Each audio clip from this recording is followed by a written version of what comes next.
Hey everybody, hope you were doing well. Want to give you the latest update on everything that happened with Brian Kohberger over the weekend. We kind of took a little bit of time off from talking too much about the case because we were so focused on Easter. By the way, hope you had a great Easter. One of the biggest arguments, I guess, or conversations that was taking place over the past couple of days was whether or not Brian Kohberger's ID was found in his car or if it was found in the house. Well, I think it may have been Jennifer Coffendorfer who misspoke. I'm not sure. She commented on the last video that we did and said she accidentally misspoke at one point, and that's part of the reason why there's some confusion. I think personally, the bigger reason is that there's confusion is because there's a bunch of journalists who took off running with that. Even if it was somebody that misspoke, they should have just confirmed it with a receipt of property.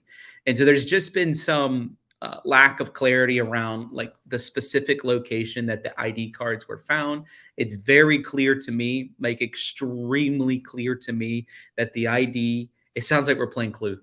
That's when we're talking about this, but that's what it makes me know that the ID cards were found in a glove, in a box, inside of his house. Now, I'll play for you in just a second this video from Jennifer Coffendorfer. But first, I want to just talk a little bit about this because Lucy Goosey put this tweet out and she said, couldn't it have been ID cards inside of a box of old school crap? Kept it in a glove to protect it from moisture since it's right above obvious school stuff. My mom has hair from my first haircut. Hard to tell what his parents kept of their kids. That's 100% true. And so she's like, maybe it's just in a box, like in their house. Or is it like in a safekeeping box? Is it, there's a DeSale tag. So she makes a great point about like, hey, what do we know about this situation for sure? And I definitely think that there needs to be some conversation around that. Like, yeah, what do we know for sure about this situation? It's interesting too when we look at the items. Somebody was making. Hang on, let me just move this over a little bit more. Okay, somebody was making sort of issue of the fact that ID cards were number 35 on the list. They're like, we know this can't be significant because the ID cards inside the glove, inside the box, were item number 35 on the list.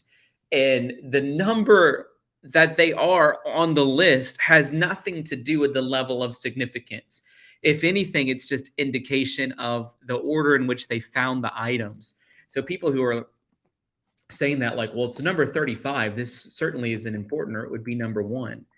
Doesn't work that way, unfortunately. I hate to break the news to whoever was saying that, or actually multiple people were saying that. A funny tweet from Nerdy Addict came out too, I wanted to share with you. ID that law enforcement found at Kohberger's residence in Pennsylvania. I thought this was funny. And he just took an ID from Venezuela and said, Brian, Papa, Rogers, Kohberger. Obviously, guys, this is just a joke. But I thought it was funny. I wanted to share it with you. Okay, back to this explanation from Jennifer Coffendorfer, hoping this explanation brings more clarity. I wanted to play this video just to get her perspective of the clarity. I haven't watched this video yet, so I could be totally wrong. Hang on a second. This is not allowing me to play audio. That's so weird. I got to actually go to Facebook to play this video. Okay, hang on. Let me put the video up. Idaho killer Brian Kohberger, accused of murdering Xana Kernodle, Ethan Chapin, Madison Mogan, and Kaylee Gonsalves in November. Now, sources now telling News Nation an ID belonging to one of those victims was found in Kohberger's car. And meanwhile, authorities in Pennsylvania are looking into Kohberger's possible involvement in other killings. Joining us now to discuss the latest in this case, Jennifer Coffendorfer, former FBI special agent and News Nation law and justice contributor. Jennifer, thanks for joining us again. Thank you for having me, Natasha. If Kohberger was as well trained in this area as he apparently was, why would he take one of the IDs and keep it? Well, if in fact he did take the ID, and remember, we don't know particularly what ID was taken. Supposedly, it was one of the IDs from someone inside that house at 1122 King Road. We're not even sure whether it's a victim. But likely he would have taken it as a trophy if indeed he did commit these murders. In this way, he could look at it, he could relive that moment. And it's very usual for people who kill people in this manner to take trophies or souvenirs. How would his defense defend him having a victim's ID in his possession? What would the explanation possibly be? Well, we know the ID was supposedly found in a box in the house inside a glove at his parents' home, which is very interesting because it would seem as if he was secreting it or hiding the IDs that were listed. There is no explanation, honestly.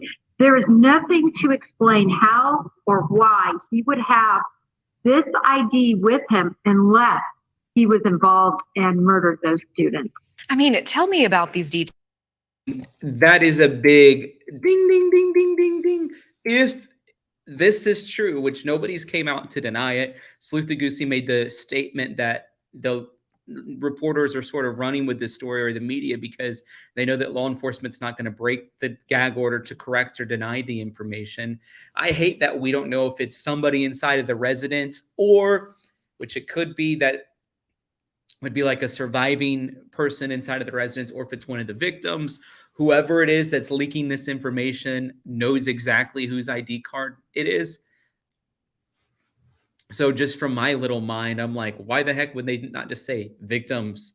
They just said, yeah, somebody from inside 1122 King Road, which leads like a whole nother expedition of thought in my mind. Was he planning to go back and get the others if it was somebody inside the residence? Or are these trophies?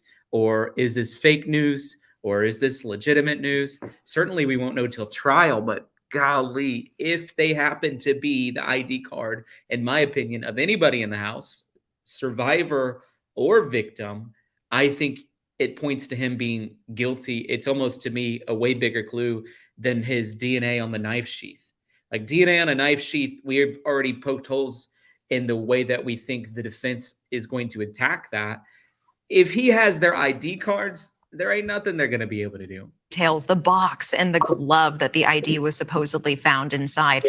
As an investigator, where is your mind immediately? Because is that the best way to hide a piece of evidence? Is there some sort of preservation trying to take place there? What was he doing? Well, the first thing when we found this information and it was revealed to us from the source, the first question is there an inventory of it on the search warrant return? And if you go to the search warrant return, sure enough, there are these IDs that were concealed in a glove in a box. Now, this is just unusual. Most people don't keep IDs hidden in this fashion.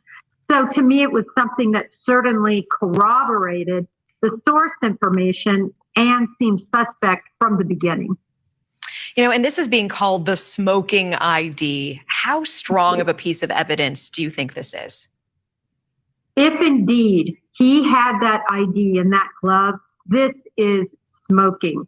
There is no reason to explain it other than he was in that house and took that during the commission of that crime. It's super strong, Natasha, especially when you combine it with the sheath that was found next to Matty Mogan with his DNA on the clasp.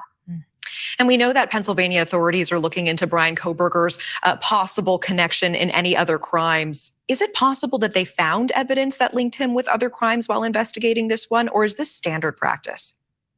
It's standard practice to look.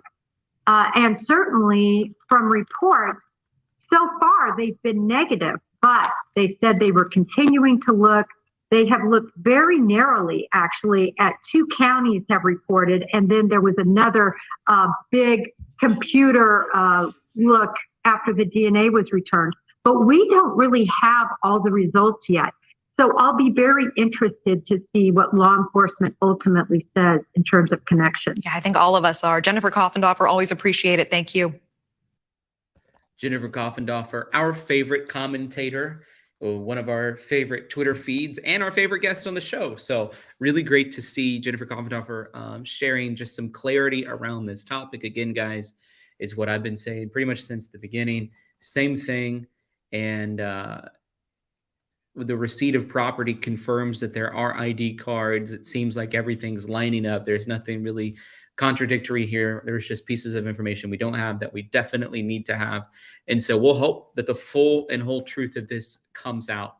Thank you for taking a couple of minutes to watch the video today. I want to let you know we're totally crowdfunded, which means we can't do what we do unless you come alongside and support us.